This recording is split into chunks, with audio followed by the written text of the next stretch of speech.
Hello everyone. I meet the most interesting people in the world sitting right here in front of Angelina's Pizza in beautiful downtown Key West. That's right. I talk to the rock stars, the heroes, and the gods. Where's the music? Where is the music? Cue the music, Tim. Everybody wants to sit with Kit. Yeah. Well, that comes later on in production. Okay. But tonight I have a young man with me. I'd like for you to introduce yourself to the world. Tell everybody your name. Ben Hennington the third. The third? There's two more of you? My parents called me the turd. Well, thanks, Mom and Dad. I know, right? So, Ben, where are you from before you came to Key West? Well, I've lived in New Orleans, Louisiana longer than anywhere in my life, but I grew up about 100 miles north in Macomb, Mississippi. Oh, wow. And I moved to New Orleans as a young adult. Yep. Well, how long have you been here? Almost 17 years. Almost as long as New Orleans now, huh? I'm getting close. You're getting close. Wow. So you came here 17 years ago. I can't do math very well, but that'd be like 2000. Okay, for splitting hairs, Yeah. 16 and a half years ago. Yeah. September 3rd, 2008, partially because of Katrina. I had 9 feet of water in my home. Oh, good Lord. Yeah, Katrina was nice, wasn't it? But look at me now. Yeah. You got your 9 feet above water. Woohoo! So things are going good. So what do you do in Key West? Sell tourism and raise money for charity. Sell tourism, and you do a lot of that for like Fury, Key West Adventure, Jeeps and More, and Noble House, and a bunch of other clients. So like all the concierges, they call you whenever they want to get trips together, or you package trips for them to sell? I convince them to sell my products over the competitors. Well, it's my job. And I hear you do it very well. I think I'm okay. Well, I think you're okay. I'm not even in that industry, and I hear people say, if Ben's not doing it, I'm not doing it. I've heard that before. That's nice to hear. I've heard that. I mean, I'm not in the industry, and I've heard that from a couple people. I'm not gonna say who, but you know, hey Fury. Oh yeah. Oh yeah, maybe. So you package and sell trips, and then you also do fundraising. I do fundraising. I've raised money before I won King of Fantasy Fest. Okay. I've done 67 fundraisers. 67 fundraisers. Since 2010. Wow. How much money have you raised? Before King, about $400,000. It all stays local in Key West. I love that. And then after King, just over $1 million. Just over $1 million. After King of Fantasy Fest? Well, the other royals, and I raised $587,075. Wow. And 23 cents. That, I'm kidding about the 23 cents. I believe there's supposed to be some sense in there somewhere, though. That is a lot of money. I know. And you do the pause. What is it called? Posh. Posh Which party. you come to. I do come to Posh. Pets often steal hearts or something. Paul's often still hearts. Yeah. We raised $38,000 at the event this year in our 10-year anniversary. The 10-year anniversary, and you raised almost $40,000 for that event. In 3 hours. In 3 hours. That's phenomenal. Thanks. You are a fundraising machine. I'm proud of it. If I ever need to raise any funds, can I call you?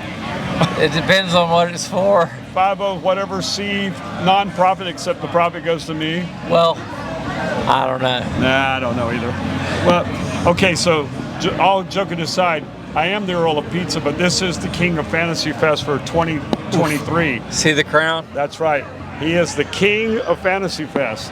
We have royalty in the house tonight. That's right. Thank you. I appreciate that. Another thing I wanted to touch on, you have a brand. It's Gumbo Coolio. Gumbo Coolio, the king. It's ironic that I won King because I had this logo and clothing line before I ran for King, so it's just befitting that I used it. So you use that same logo, because I was going to mention the hat, and then you pointed to it about King of Fantasy Fest, but that's your Gumbo Coolio logo. Correct. And that is a clothing line?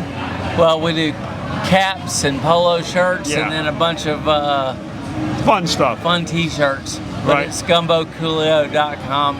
Or you could go to keywestcoolio.com because there's Really? Key West shirts, New Orleans shirts. I have to do New Orleans. Yeah. Well, And then there's the Neutral Ground. In New Orleans, the Neutral Ground is where you watch the parades from. okay. And so I just called it Neutral Ground because it is the Gumbo Coolio website, and it's neutral from Key West to New Orleans. You know, I've been to New Orleans as an adult probably 4 times, and I've never done Mardi Gras. Mardi Gras is fun. It's safe. Look at it this way.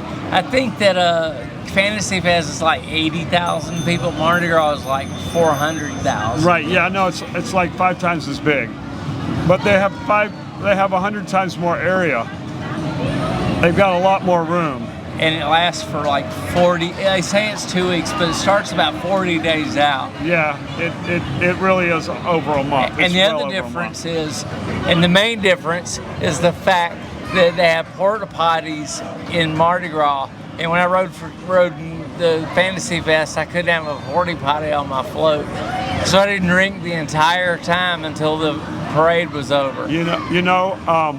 And I have a funny story to tell you in a minute about after that. well, I was going to say I only rode the float twice, and I knew where the bathrooms were, and I would jump off and run to a bathroom and then run and jump back on the float. The crowds were too big for me to do that. Yeah, I was, but I was a little younger too. Yeah, I was having trouble balancing on the float and Wow. dancing. So- Because you have to look like you're having a blast. I was having a blast. So what was your story about? Okay, so afterwards, I was like, I want to go have a drink, and I was with Sean Brandenburg and his girlfriend Jacqueline, and they're like, well, do you want to ride home? I'm like, yeah, but can we stop and get a drink somewhere? It's Fantasy Fest night. I'm king, and I haven't had a drink all freaking night. Can I curse on this thing? Yeah. I hadn't had a drink all freaking night. So they said, okay, we'll go get you a drink. I said, great.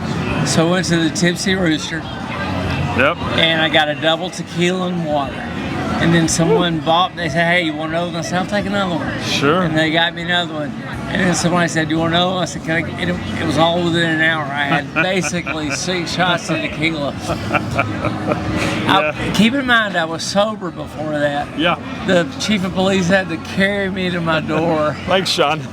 I'm like, Well, I mean, after all, you are the king, and he is serving, protecting. it was fun riding in the police car, though. In the front seat. I was gonna say, in the front, not in the back. Hands in front, not in the back. Exactly. That's great, man. That's awesome. Awesome. So night. you've been here 16 and a half years. How would you compare Key West to New Orleans? I hear it all the time. People walking by, they go, "Oh, this is like Bourbon Street." I don't think it's anything like it at all. I think I live in a clean, safe French Quarter down here. Yeah. Both have great architecture. Yep. They share Hemingway, Tennessee Williams, and all those guys. Partiers. The partiers who write. There's another famous Arthur, I can't think of his name, who goes to both places, who's deceased now. Anyway, I can't think of his name. They're both the land of to-go cups. Yeah. That's Land of to-go cup. That's important coming from New Orleans to Lansing, where you can go out with a to-go cup. Yeah. Because if you go to Houston, you have to down your drink or throw it out. Yeah, you have to. And they're pricks about it. Yeah. Here, the only thing missing is in New Orleans, I had a cabinet full of cups from Mardi Gras. They call them roadies. Roadies. Yeah. Everybody has roadies. Everybody's got a roadie. Yeah. And you can have a roadie here. It is. I'm glad that we've relaxed that law here and allow people to move around with their cocktail in the hand, not make them guzzle it between running from one bar to the next. I think it's a little safer, to be honest with you. It's much safer. That they tend to pace themselves and they know where they're at a little better. It's not a frantic drinking game. And I appreciate The that. food here has gotten a lot better since I moved here. When I first moved here, it was okay, but it's gotten a lot better here. I think even more of them. Yeah, and more of them. I agree. There's more venues for live music, and there's more good restaurants. Well, we've always had restaurants. There was not the theater and the amphitheater when I moved here. No, there wasn't. The only live entertainment was at Sunset Pier. That was Matt Trahan would bring that. Or down on the military base when they would bring them down there. Were you ever here for any of those shows? I wasn't, but I did see Yellow Man at Higgs Beach. Oh wow, yeah. 100 years ago, Vince Walton, Mark Rossi, and myself put together. It was more Vince Walton. We had Rosie Vila and Pat Travers. Pat Travers Played the beach, Smathers Beach. Boom boom out Boom go boom, the lights. out go the lights. Yeah, and Rosie Vila. It was awesome. Yeah. That sounds like fun. On the beach. I don't know if you could ever make that happen again. But yeah. I don't know. Everything changes. It's got a lot. You got to have a lot of energy, and there's not a lot of money to make in concerts. You're correct. You got to have a lot of energy, and there's not a lot of money to make. Because I've done 420 Fest here 7 years in a row for Reef Relief. Oh yeah. A fundraiser, and I did bring in one year. We brought in Bushman from St. Thomas, Jamaica. Okay. And he was amazing, but I didn't make. You don't make a dime off of it. You really don't. You're lucky if you break even. But Reef Relief benefited from it, so that was fine. Ultimately, the benefit made money, and that's what you were trying to do. Correct. Which is cool. And it was fun for a while, but I didn't have a big enough team. You got to have the right people in place. And volunteers who don't get paid. It's hard to ask them to do stuff when they don't get paid. Correct. Hard to get them to show up on time. Yep. A lot of things. No budget, no people. Yeah. So no more 420 Reef Relief? Well, not this year. Not this year? Maybe next year. I'm not done. I just have to find the right team. Yeah, you're right. You know how hard it is. I do, and it's almost like if you go to that much trouble, you almost want to do another event, have the same team double up and do 2 functions. Well, you have to. Right. And 3 months later have another something. I know that the Mile Zero Fest does really well, but from my experience and working with Sunset Pier over the years, reggae has always been a big money maker. It has always done well. I mean, when I first moved here, there wasn't any jerk chicken on the island. That was disappointing. Oh, you never saw any jerk chicken? Until now, there's like 3 or 4 of them. Right. Well, but now you can't. I mean, can you find ropa villa? Hardly anywhere. That's Cuban stuff, right? Yeah. We used to have a big Cuban influence here when I moved here. I'm losing it. The little fritters that were made out of the black eyed peas. You used to have those everywhere. You could buy those. You could buy Cuban mixes at 20 different places. Enchilada. Enchilada was in a half a dozen restaurants. Now nobody even knows what enchilada is. I've never heard of it. Right, and so it's funny how the times change, and all that is all the Cubans are going away. They're either old and passed away, can't afford to live here, or they've moved out. They've moved to Miami. So it's kind of odd how that works. Pizza's still okay in fashion, so I'm doing okay with that. Pizza's never going out of I style. hope not. Hey, you'd be surprised during that damn keto diet or whatever, the one where nobody was eating bread. That one about 20 years ago about killed me. Everybody was on that damn diet, and my business was suffering, man. And now the thing that's killing bars and restaurants is that damn diabetic drug that everybody's taking to lose weight. Ozempic. I don't know what that is, but that stuff never works. Well, it does. It works a little too well. It makes you not have an appetite, and you don't feel like drinking. So Zerpic? Ozempic, I think it is. I never heard of it. And it's been trendy now for about a year, and I think it's having a direct effect on our restaurants and our bars. I'm not on a diet. Yeah, you are. Whatever the hell you want diet. That's what I'm on. There's nothing wrong with that. Hey, so a quick quick story. You and I had the pleasure of doing something a long time ago. We did, not that long ago. It's getting a while back now. It is. When was it? 2016. 2016. But we can watch it on HBO anytime we want. Yeah, right? Isn't that amazing? So What is it? we went to Cuba and watched the Rolling Stones. That was a phenomenal trip. That was the time of my life. It wasn't that great? You know, whenever I'm arguing with my brother or any friends that we start saying, I saw this band, I saw this band, well, I saw this band. I always go, I saw the Stones in Cuba. Yeah, man, Shut in the them story. down, Yeah, I'm sorry. right there. When you say you've seen the Rolling Stones in Havana, Cuba, that just about takes everybody else down 3 notches. Yeah, that's amazing. I saved it for last. That was great. Remember hanging out at the Florida Dita? Yeah. We'd order a daiquiri and then bring out a whole tray. I had like 4 daiquiris. We had so much fun on that trip. And what was it? Mexican Alex went around and gave everybody out a white, plain white T-shirt. He had a bag of white T-shirts he was giving away. Did you get one? I didn't get one. I don't know what he was doing giving away these white T-shirts, but I ended up Eddie Sr., who was our host in Cuba. Yeah, I remember Eddie now. Joe Carter at Eddie's house painted the Rolling Stone tongue with the Cuban flag on that white shirt that I wore. I got shrunk as a monk. Got a tattoo. And my wife, Joe and my wife went and got tattoos. She got one on her neck. She still has it to this day. I imagine she does. She says, I don't know, I might get rid of it. I said, sure. I don't know, I'm tired of it.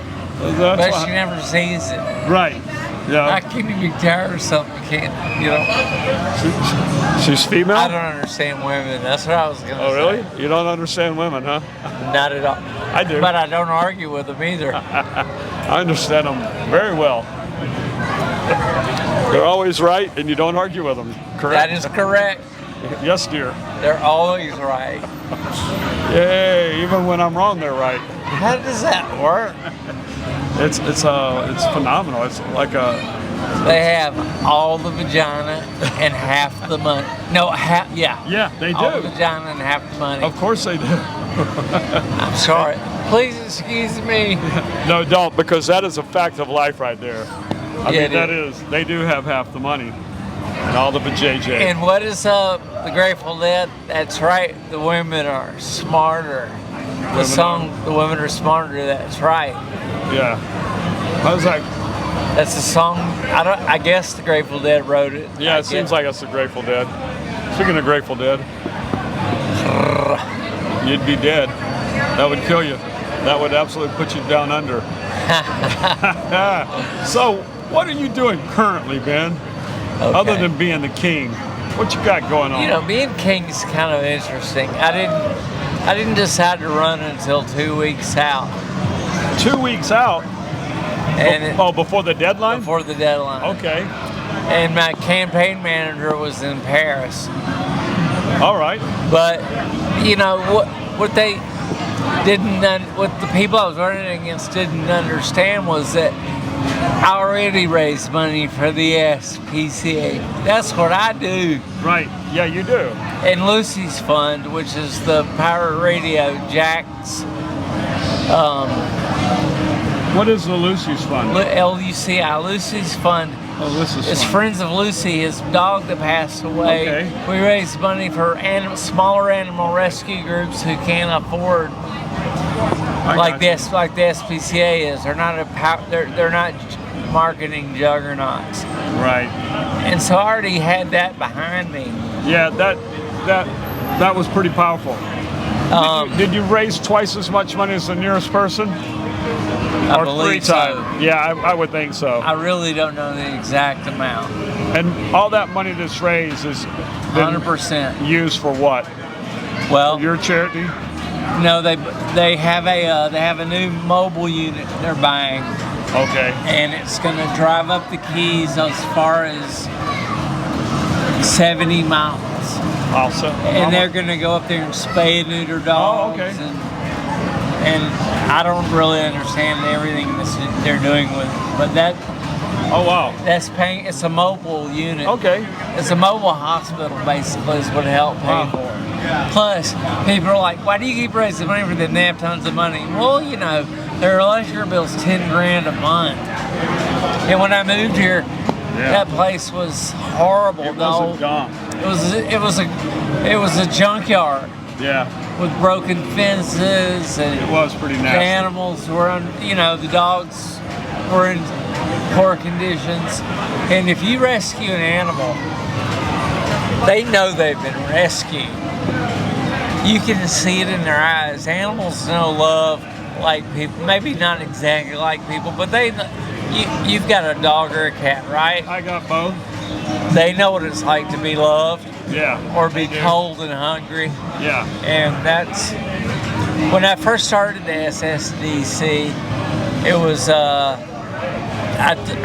just threw a party, and I got 3 girls. I wanted to meet more girls that just moved here, and we did it at the Hawk's Breath, and 75 people showed up. And I'm like, what am I gonna do now?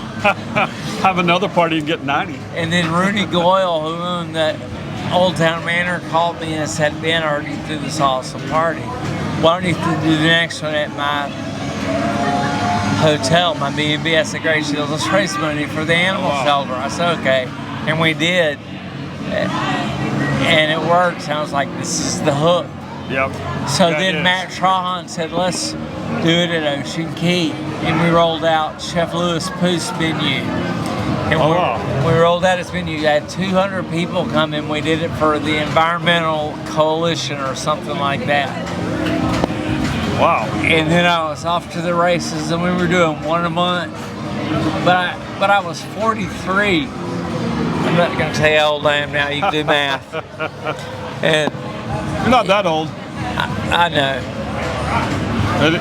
But that was the start of it, huh? That was the start of it. Wow, and you've done 67 since then. That's phenomenal. Including Posh, Wienerpalooza. That's amazing. I took over the Dachshund Parade. I was in the Dachshund Parade with my rescue wiener, King Alvin. Got a rescue wiener. My big black wiener. I've got one. Hey, would now be a good time to remind everybody about what happened last night with the guy getting arrested for pulling out his wiener? Go ahead. Because he couldn't get into Sloppy Joe's? Right over by Chubb's. They arrested him. Well, anyway. So I was in the Dachshund Parade. COVID came along, and there was no Dachshund Parade for a year. And then I was like, well, we're going to do the Dachshund Parade. It was time, and they said they weren't doing it. And the SPCA went to the people that did it, and they say they didn't want to do it anymore, but they didn't want anyone else to do it. I'm like, bullshit. So I just rebranded it and put it out there and took it over. And that year, Alvin got married. We had a speed dating at Hank's Hair of the Dog Saloon. I had 11 suitors come to marry Alvin. And I didn't know this because Alvin's a rescue. He hates other dogs. And he attacked them all on stage, and it was a packed house. And so I'm like, what am I going to do? I called my buddy who has a dog who comes to my house every now and then, a mini pen. And I'm like, will your dog marry my dog over the phone? And he said, sure. So on top of Rock House over there, Sibley Weddings came and performed a wedding the afternoon after they had a Little Palm Island wedding. So I had the best doing my dog's wedding. Wow, that's epic.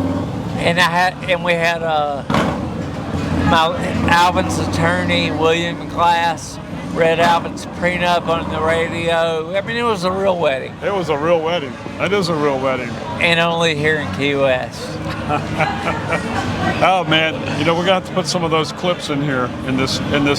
Okay, I've got them. That'd be great. Awesome. Because the wedding picture, everyone recognizes the priest. Oh yeah. I can't think of his last name. Priest Stevens somebody. Yep. Everybody will know. That's great. So my proud moment. You're a proud moment. You're proud Papa you're married off your pups. Look at that puppy. That's a nice little dog there. Kind of reminds me of They're mine. all beautiful. Yeah, they are. They know nothing but good unless you teach them bad. Exactly. That's the thing about them, man. That's so cool. So cool. Well, Ben, do you mind if we touch on one thing that maybe? Yeah. Go ahead. Go ahead. He's breaking out his note. Well, So, can I ask you? Well, let me tell you a story first. I'd love to hear a story. I'll tell you a quick story. When we went to Cuba, and this was a few years ago, you were with our group. There was about 10 of us, I guess, and I didn't really know you that well. And I asked somebody, I said, ask about you, and everybody kind of told me who you were. But there was one thing that I noticed, and I'm like, okay, does anybody know you have a health issue? I do. And nobody would seem to know, and so I'll never forget, we were standing in an Olympic field before the Rolling Stones the day before, or 2 days before. We're out there looking around the field, and I looked at you and I said, Ben, what the hell's wrong with you? And you said, I've got Parkinson, early stage. Yeah. And that was like 7 years ago. How are you doing with that? Fairly well. Yeah? I mean, I limp a little bit. I get stiff some days. But since then, I've had 2 brain surgeries. One this side, one this side. And it's You're changed doing my life. remarkably well. I haven't slowed down. No, you have not. Except I'm not doing 420 this year. Well, you know, you've given up a fundraiser too, but I think that you've got a lot of other things on your plate. I do. And I'm curious as to what is in store with Ben. What do you want to do this coming up year? What have you got in mind? What are you going to do? Today I handed in my paperwork to run for District 1 Commissioner Jimmy Weekly's seat. So today I handed You turn in your paperwork to run for City Commissioner District 1? Today. Wow. Congratulations. Oh my God. That is phenomenal. Don't congratulate me. I haven't done anything. No. Hey, listen. Paperwork. Turning in the paperwork is huge. That's a huge commitment. It's a lot.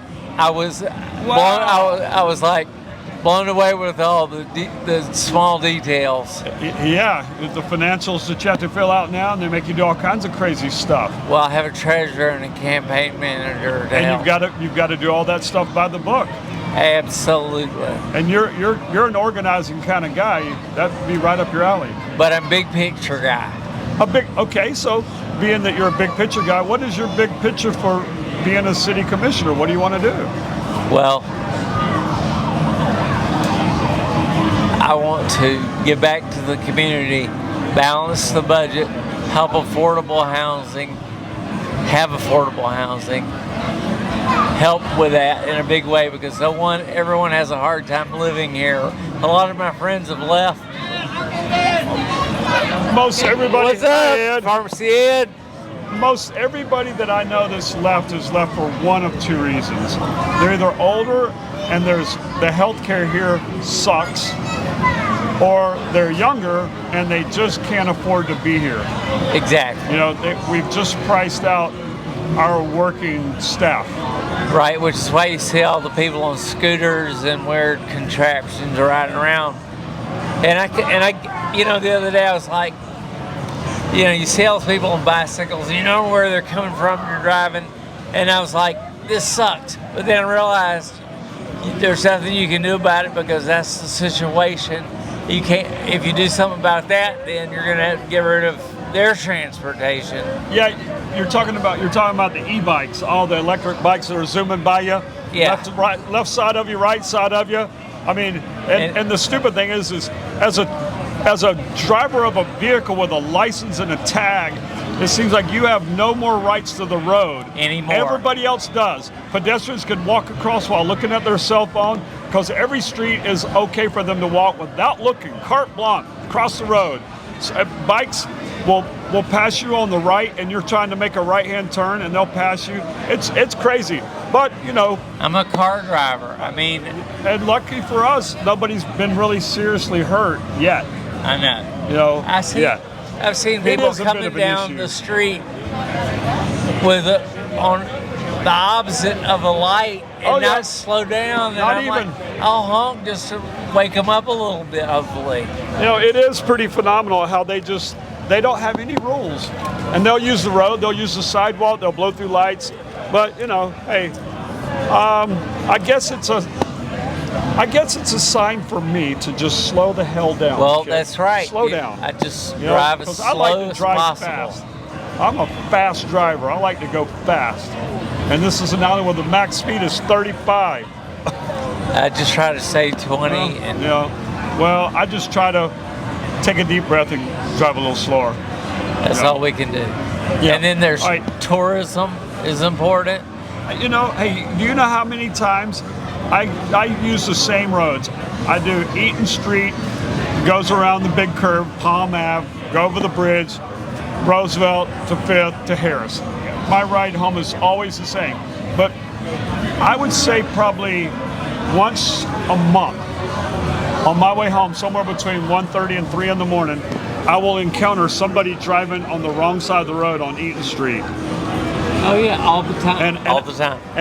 And I've always used the sidewalk as my passing lane. And so I often jump up on the sidewalk just so I get run over. You know, at 2:30 or 3 in the morning, it's like, holy cow. Yeah, what about the bicycle? That's what I was thinking. You were saying it for me. Yeah. Well, you know. So now we have another issue you were talking about. I don't know that there'll ever be affordable housing. Maybe not. You know, I mean, that's. I think more to the point. The biggest thing is we've lost so much of our housing stock. I mean, when I first came here, there were boarding houses, the Tilton Hilton. You know, there was a few places where you could go and get a room for a couple of nights, you know, 4 or 5 nights until you got a job or found another place to go. And, you know, there was a lot of the old conch houses that were 4 and 5 bedrooms that they would rent out rooms, you know, by the week or by the month. Now you have to have 6 roommates. If you could find a house, because the problem is everybody's Airbnb them into, you know, $12,000 a month because they want that big house. They were fortunate enough to be able to put the downstroke, and so many of the houses, you know, in the middle of the island, you know, in the heart of Old Town, have been sold to people that I know don't live here. I mean, I see tourists walking over there all the time, and we know also by all the streets that have become pedestrian crosswalks. Right. That was never that way. Why is it suddenly so many pedestrians walking on those streets? It's because they're all Airbnb, and all those people are trying to go from there down to the waterfront for whatever. You know, For sunset. or for happy hour or for something. They're all walking.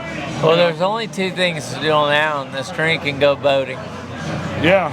Not really, but those are the 2 top 2. And most people don't boat that much. Yeah, I like the T-shirt that I'm here to drink and boink, and I'm tired of drinking. I haven't seen that. So it might not say boinking, but it says something like that. This is a PG show. Well, it was until you sat down, and now I appreciate that. Now we've turned it all around. Okay, so I got way off subject on this, and I want to return back for just 1 more minute before I let you run away. You have filed the paperwork to run for District 1 City Commissioner, and you want to work on housing issues. What else were you saying? You were wanting to do some Tourism, in helping all tourism's one issue. We've got to have tourists here. We've also got to help small businesses, and now that the city make it so hard for small businesses to do what they do. You know, you're a small business owner. Guys like you, I'm behind guys like you. And then the roads, man. My car's getting beat to hell and back. My battery on my scooter bounced out of this little battery holder and unhooked one time. And I obviously didn't have it in there tight enough, or I obviously hit so many bumps in the last month that it came loose. You know, that was a trip. That was on Eaton Street, which I think that might get some work by the time this episode's aired. And they are working on them. There's here on April 15th, but it's about damn time And I know what they'll do. They'll come in there and pour some tar and put a Band-Aid on it, and that's fine. That's fine. You know, Band-Aid that sucker up. Look, I love Key West. I moved here and made it my home, and I've been making a difference without even realizing it. And I just want to continue. I want to continue to do that. And so you want to continue doing it by going into the city government. Well, look, I'm not into national politics, but I No. think I can handle hometown politics. You know, they're two different animals. You know, hometown is hometown. It's where you live and you work, and it's It affects me. very, very immediate. You know, I mean, national does too, but But this is where we make our money. This is where we spend our time. This is where we live. you said it all. You know, I mean, and I know I'm going to get in trouble with this because there's a lot of people that have moved here that want this island gentrified. They don't want the riffraff. They don't want. But I want it all. You know, And I don't want it now. I don't exactly now. I don't want it to be a one-dimensional town. No, You not at know? all. That's what makes it fun. It's funky. And I think we've turned the corner on that funky, and we've lost it a bit. And I think it's going to take a while to ever return. I'd like to help Key West maintain its soul. Well, Which that's is the well people. put. And you know what? That's what we talk about on this show every time. Everybody that sits down here, the one common denominator is everybody's here because they want to be here. Yep. You know, and I then they agree. want to be here because they like how it was or it is. And they may not like where they think it's going or their perception of where it's going, but they like what they came here. When they came here, they liked what it was. And they want it to stay somewhat like that. And I'm not saying you can't grow or you can't change. Well, everything changes. Everything changes, you know. But my whole point about being here is I moved here because it was a tourist town. It was seasonal when I moved here. Now it's no longer seasonal. Now it's year-round, but it still is a tourist town, and I want it to remain that way. If not, we're not going to be here. I won't be here if I I don't won't be remain here. a tourist. I mean, that's what I do for a living is serve tourists. That's exactly what we're doing. And I feel like it's gotten more and more difficult. The last probably 3 years, I just feel like almost feel like we're unwanted. Well, the Yeah. billionaires are going to have a hard time waiting on themselves up at Hot Tin Roof when they can't. You're damn right they are. And you know what? It'll be one of the first places to close down because there'll be no busboy and there'll be nobody in the kitchen to help work it, you know? No.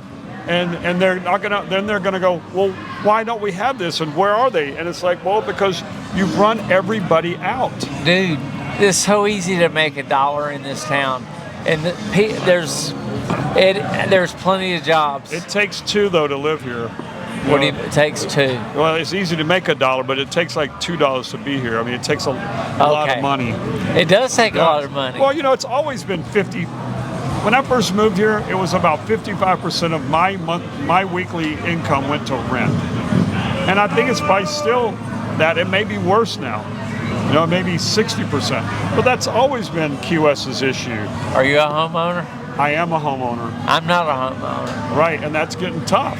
It because is. those houses that are rented to people like you are being bought out and turned into Airbnb. Well, I watch it. You know, in New Orleans, they put a moratorium on that. You know, there needs to be something. There needs to be something, or not gonna. I hate to even imagine. You hate being what? I hate to even imagine.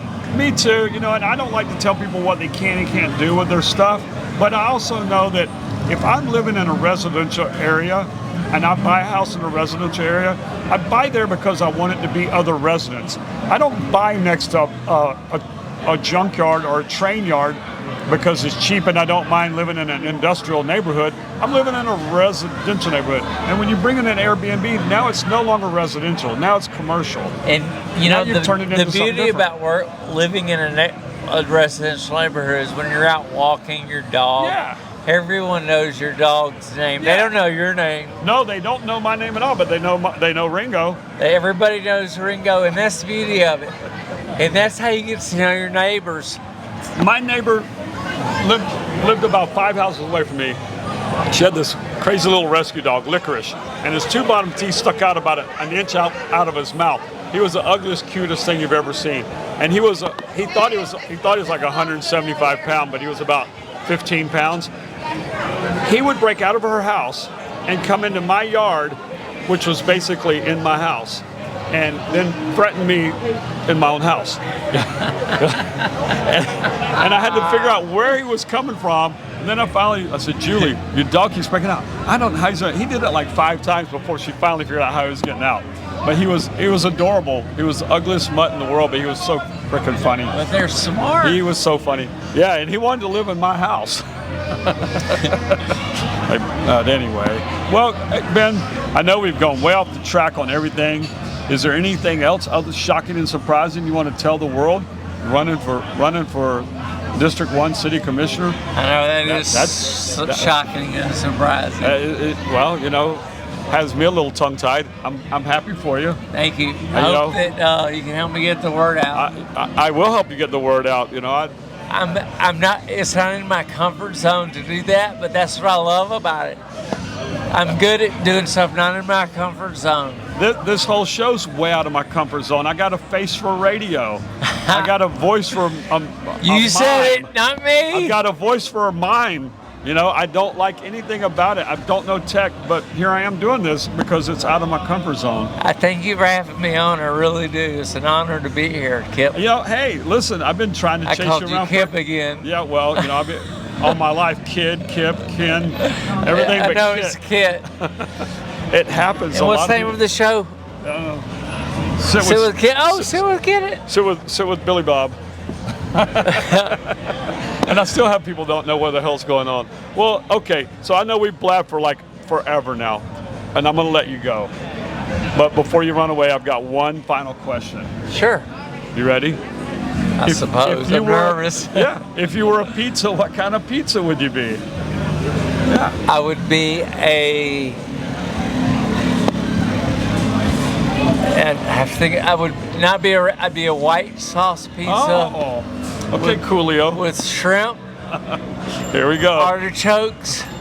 Wow. And maybe cilantro. Wow. That's what I would be. Shrimp, artichoke, cilantro, white pizza. You heard it first, right here, Mr. Coolio Ben himself. Yo, I'm surprised he wasn't a little more Nolans on that one, but that's awesome. Oh, dude, you're right. I'd be a boudin pizza. There we go. He'll change it up on us. Crawfish etouffee with boudin pizza. Hey. I can change my mind, right? I don't have to stick with one. Sounds like a politician. You're already a politician. Hey, stop it! That's TV Tim chiming in. He's already learning how to be a politician. He changed his mind.